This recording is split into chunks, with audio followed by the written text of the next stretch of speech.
এখন আসলে যে ভিউর যে দুনিয়াটা, যে ভাইরালের যে দুনিয়া, ওইটা উনি সামহাও ডিগবাজি দিয়ে হয়তো বা ক্যাশ করে ফেলেছেন। এখন আমি বলবো যে পৃথিবীর এরকম লাগাতারভাবে উনি যেই শো করছেন, এগুলো আমিও কখনো করি নাই। ভাইরাল জিনিসটা আসলে এটা আমার কাছে মনে হয় একটা ভাইরাস।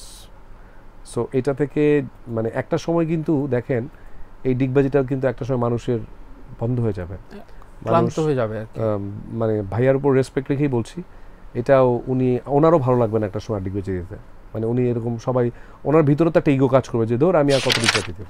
আমার ধরেন আমি একটা এতিমখানায় যে মন থেকে যদি কাউরে খাওয়াতে পারতাম, মানুষের টাকায় না, অনেকে আছে যে মানুষের টাকা দিয়ে খাওয়ায়, আমি নিজের টাকা দিয়ে যদি খাওয়াতে পারি 5টা মানুষকে, ওইটা যদি ভাইরাল হয় তাহলে আমি খুশি হব। দেখানো না, মানে ভালো কিছুর সাথে যদি থাকতে পারি, ভাইরাল যদি হোক সমস্যা নেই। দেখেন আমি এটাই বলতে, শাকিব খানকে নিতে হলে 3টা প্রডিউসার লাগে, শাকিব খানের সাথে আবার চঞ্চল ভাইকেও নিচ্ছে, তাহলে এই ছবিটা কি তুফান উঠবে আসলে। সো এরকম যখন মাল্টিকাস্টিং হবে তখন আমাদের ছবি বলিউড ইন্ডাস্ট্রিকে ছেড়ে ফেলবে। নেক্সট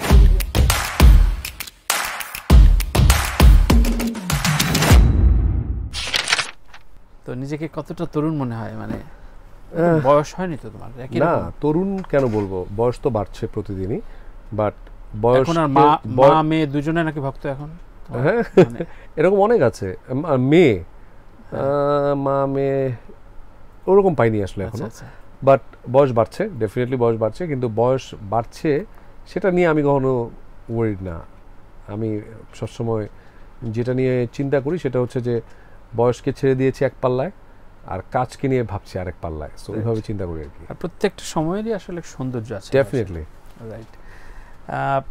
যে বিষয়টা নিয়ে আলোচনা, ধরো যে আমরা দিব্য চোখে যেটা দেখি, তোমার কলিগ বা আমাদের সাথের মানুষ, এই যে এখন গণমাধ্যমে যেসব চর্চা হচ্ছে, ধরো জায়েদ খান এখন শিল্পী সমিতি থেকে বেরিয়ে আসছে, কিন্তু একটা ডিগবাজি ভাইরাল হলো, তো তার সেদিন আলাপ হলো অফেয়ারে, যে বললো যে দেশি আমি তো প্রায় মানে 1.5 কোটি টাকার উপরে কন্ট্যাক্ট করে ফেলছি। মানে তো একটা ডিগবাজিতে ধরো 8-10টা দেশের যদি এত বড় শোগুলো অ্যারেঞ্জ হয়, তাহলে এই যে প্রসেসটা এগোচ্ছে, তো মানুষের, ধরো তোমরা একটা ম্যাচুরিটির জায়গায় আসছো, কিন্তু নতুন যারা ঢুকতেছে বা এফডিসিতে যারা একটু ঢুকতে চায়, একটু ছবি করতে চায়, তো ওরাও তো এইসব উপায়ে একটু খুঁজবে যে আমি কোনো উপায়ে যদি ভাইরাল একটা বিষয় নিয়ে যারা, হ্যাঁ, এটা আদৌ কি মানে ঠিক আছে, জায়েদ হয়তো ওর এই জায়গাটা, তুমি জায়েদের অ্যাচিভমেন্ট, জায়েদের সাকসেসটা কিভাবে বর্ণনা করো? আসলে মানে জায়েদ ভাইয়ের উপর রেসপেক্ট রেখে বলছি, মানে জায়েদ ভাই তো আসলে কাজ, মানে উনি তো ফিল্ম লাভার, ডেফিনেটলি, এতে কোনো সন্দেহ নাই, এবং উনি ভালো ফিল্ম করতেও চায়। যে কটা করেছে হয়তো বা ওনার মানে আপ টু দ্য মার্ক কোনো ভালো ফিল্ম নাই, বাট তার ভেতরে তো ফিল্মটাকে সে লালন করে, ডেফিনেটলি মানুষ হিসেবে ভালো, কিন্তু ফিল্মটাকে সে লালনও করে। সে শিল্পী সমিতিতে সে একজন সংগঠক হিসেবে ভালো ছিল, আমি এটা বলবো। আচ্ছা, সংগঠক হিসেবে ভালো সংগঠক ছিল, কিন্তু ওই ভালো প্রপার যে ফিল্ম বা প্রপার যে অ্যাক্টিং বেসড ওইখানে ছিল। কিন্তু এখন আসলে যে ভিউর যে দুনিয়াটা, যে ভাইরালের যে দুনিয়া, ওইটা উনি সামহাও ডিগবাজি দিয়ে হয়তো বা ক্যাশ করে ফেলেছেন। এখন আমি বলবো যে পৃথিবীর এরকম লাগাতারভাবে উনি যেই শো করছেন, এগুলো আমিও কখনো করি নাই। করেছো? না। সো এসব জায়গায় তো তোমার বা তোমাদের মতো, আমি অনেক শো করেছি তানভীর ভাই, কিন্তু আমি এইরকম লাগাতার একটার পর একটা শো, মানে আমি ভালো পারফরমেন্স করার পর, বাংলা লিঙ্কের পরেও, লাল টিপের পরেও অনেক শো করেছি, তখন আমি সবচেয়ে বেশি শো করেছি। কিন্তু এইরকম লাগাতার, কখনো লন্ডন, কখনো আরব আমিরাত, কখনো আমেরিকা, কখনো এই যে বিজি, দুটো ডিগবাজি দিয়ে উনি যেটা করলো, এটা আসলে ডিফিকাল্ট করা। এবং তার তখন আমার মনে হলো যে, বা মনে হয় মাঝে মাঝে যে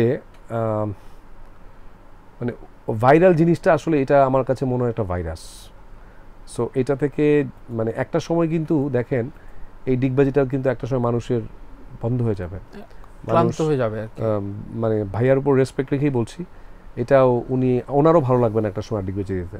মানে উনি এরকম সবাই, ওনার ভিতরে তো একটা ইগো কাজ করবে যে ধর আমি আর কত ডিগবাজি দেব, ডিগবাজি ছাড়া কি দুনিয়ার কিছু নাই। এবং একজন চিত্রনায়ককে বারবার বলছে উনি ডিগবাজি দিচ্ছেন, কন্টিনিউয়াসলি দিচ্ছেন, দেখবেন এক সময় জায়েদ ভাই আর দিতে চাইবে না, তখন আর শোতে হয়তো ওইভাবে ডাকবে না। সো তখন ওনার হয়তো অনেক খারাপ লাগবে। কিন্তু একজন অভিনেতার কোনো কিন্তু ধরেন মৃত্যু নাই আসলে। ডেফিনেটলি আমি সেই জায়গা থেকে অভিনয় করে যদি আসলে ধরেন অ্যাক্টিং করে যদি আমি আপনাকে কাঁদাতে পারি বা আমি আপনাকে অ্যাক্টিং করে হাসাতে পারি, বা একটা পারফরম্যান্স, তোমাদের গানের পারফরম্যান্স, তুমি সব একসাথে এক্স্যাক্টলি চারটা মিডলে করলা, তো ওইটার যে আনন্দ ওইটা ডিফারেন্ট। আমি একটু কথা, মানুষজন কি চেঞ্জ হয়ে যাচ্ছে, মানে মানুষজন আর মানে এই অর্গানাইজার এই দর্শক সামনে চেঞ্জ হয়ে তো যাচ্ছে, আদারওয়াইজ এরকম কেন হবে? ওখানে তো পারফরমেন্স করার কথা ছিল, ওখানে তো মানে সব মানে আর্টিস্টদের পারফরমেন্সে করার কথা ছিল, প্রপার পারফরমেন্স করার কথা ছিল ওইখানে। যে ছেলেটা বা যে মেয়েগুলো ভালো নাচে আর ওনাদেরকে তো নিচ্ছে না। রাইট।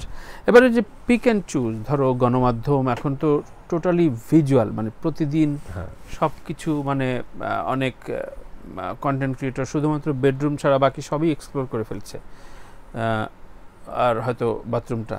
সো এই যে দুনিয়াটা আসলো, এই জায়গায় আবার এক শ্রেণীর মানুষ কিছু কিছু বিষয় মনে হয় যে ও ক্যামেরার সামনে আসছে, কোনোভাবে ওকে ভাইরাল হতে হবে। হঠাৎ করে কেউ বলে ফেলছে আমি সাকিবকে বিয়ে করতে চাই, নয়তো কেউ উল্টাপাল্টা কথা বলছে, নয়তো একে ওকে গালি দেওয়া শুরু করছে, নয়তো নিজেই বলছে আমি বিশ্ব সেরা সুন্দরী।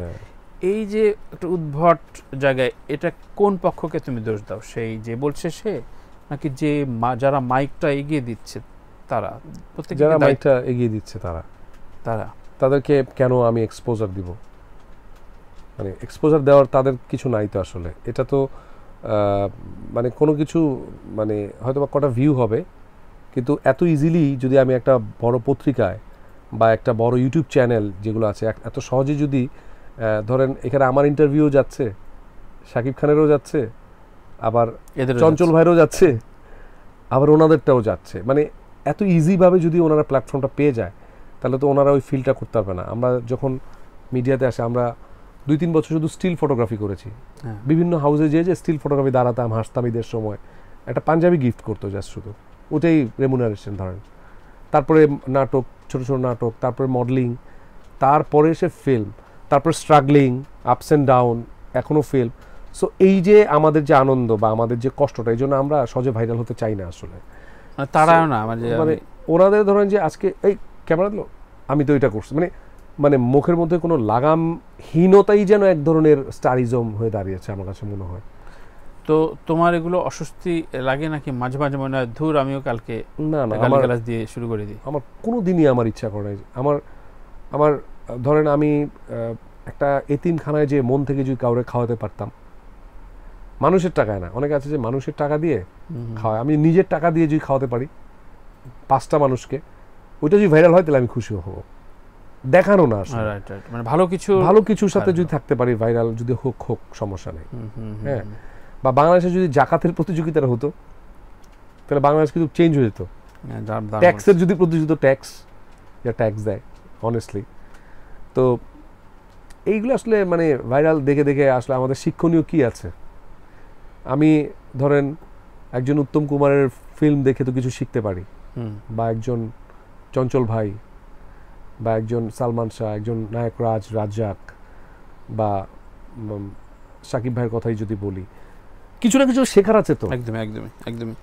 সো ইমন তুফানে ক্যামিও করলো চঞ্চল ভাইয়ের কথা যেহেতু বললো, আমার মনে আসলে ক্যামিও করলো চঞ্চল চৌধুরী।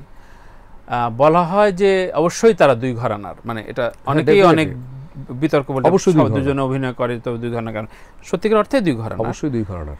সো এই জায়গাটা তুমি কিছুক্ষণ আগে বললা যে আমি যদি নাটক করতাম তো অবশ্যই এই প্যানেলেই থাকতাম, আফরান নিশো এদের সমান বা এদের চাইতে আমি বা নীরব, হ্যাঁ দুজনই।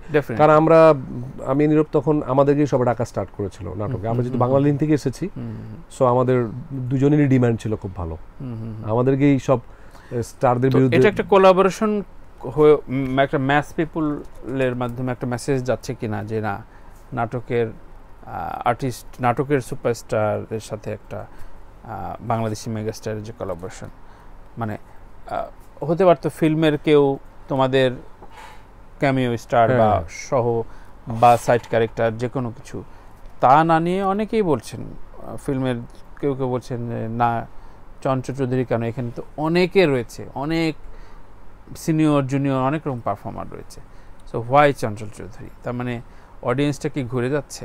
না, একদমই না। দেখো ব্যাখ্যাটা কি? মানে ফিল্ম, মানে কমার্শিয়াল ফিল্মের প্রতিনিধি হিসেবে শাকিব খান এখনো রাজত্ব করছেন। একদম ডেফিনেটলি, সন্দেহ তো নাই। সে তো এফডিসি ঘরানারই নায়ক, কিন্তু উনি তো রাজত্ব করছেন বাংলাদেশে। সেটা আমরা যে কোনো ফিল্মের ক্ষেত্রেই বলি, উনি ব্যবসা সফল নায়ক, এটাই আমরা মানি। আর চঞ্চল ভাই ডেফিনেটলি অনেক গুণী একজন অভিনেতা, মানে চঞ্চল ভাইয়ের অভিনয় মন্ত্রমুগ্ধের মতো দেখতে হয় আসলে বসলে। সো আমি রায়হান রাফি ভাইয়ের পালস যতটুকু চিনি, ওনার যেখানে যাকে ডিমান্ড করবে উনি তাকেই নেবে আসলে। উনি ওনার সাথে আমার অনেক ভালো খাতির বা আপনার অনেক ভালো খাতির, এই জন্য আমাদের দুজনকে নেবে, উনি ওরকম না আসলে, যতটুকু আমি ওনাকে চিনি। উনি চঞ্চল ভাইকে দরকার ছিল, চঞ্চল ভাই হয়তো বা রাজি নাও হতে পারতো, কিন্তু চঞ্চল ভাই নিয়ে ছাড়ছে কিন্তু।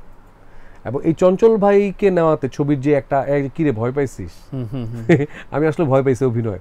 সো আমার কাছে এটা খুব ভালো যুগলবন্দি মনে হয়েছে। একজন শাকিব খানের সাথে অনেকে চঞ্চল ভাই একটা সময় করতে চাইতো না, হ্যাঁ মানে ওই কথাই বলছি। সো একজন ধরেন আমি বা আমরা মাল্টিকাস্টিং যদি না হয় তাহলে কোনোদিন ছবি আগাবে না। দেখেন আমি এটাই বলতে, শাকিব খানকে নিতে হলে 3টা প্রডিউসার লাগে, শাকিব খানের সাথে আবার চঞ্চল ভাইকেও নিচ্ছে, তাহলে এই ছবিটা কি তুফান উঠবে আসলে। সো এরকম যখন মাল্টিকাস্টিং হবে তখন আমাদের ছবি বলিউড ইন্ডাস্ট্রিকে ছুঁয়ে ফেলবে। নেক্সট ছবি যেন আরো বড় মাল্টিকাস্টিং হয়। আচ্ছা, এখন মাল্টিকাস্টিং এর টাইম হয়েছে আসলে।